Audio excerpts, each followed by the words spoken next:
we're blessed with 7 children. But we suffered a loss, as many families do.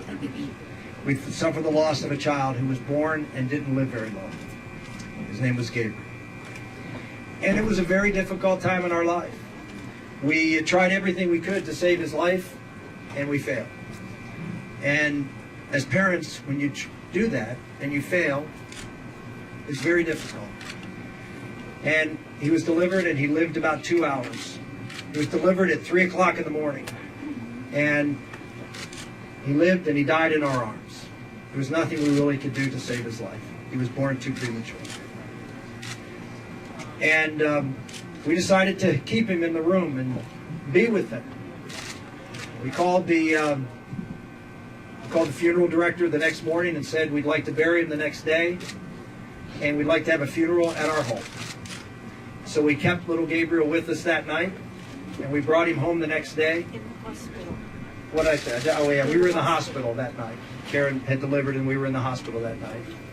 The next day, Karen and we got together, and we brought Gabriel home with us to bury him, and have the funeral there, and then subsequently bury him.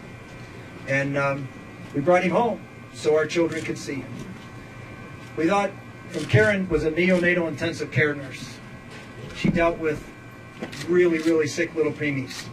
She was a neonatal intensive care nurse for 9 years, and she dealt with loss on a daily basis.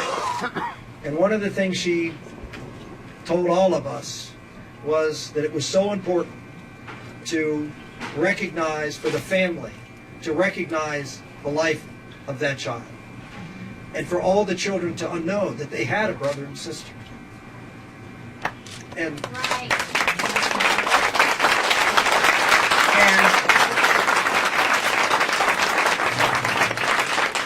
and they did.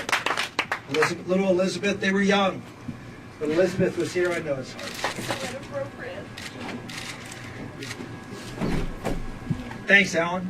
I appreciate it. It gives you opportunity to see that we all go through this. This is part of life.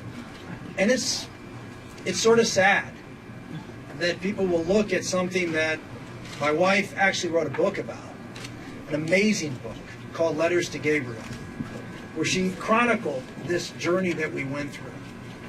Why did she do it? Because her mom and a few friends who had gone through a similar experience encouraged her to share that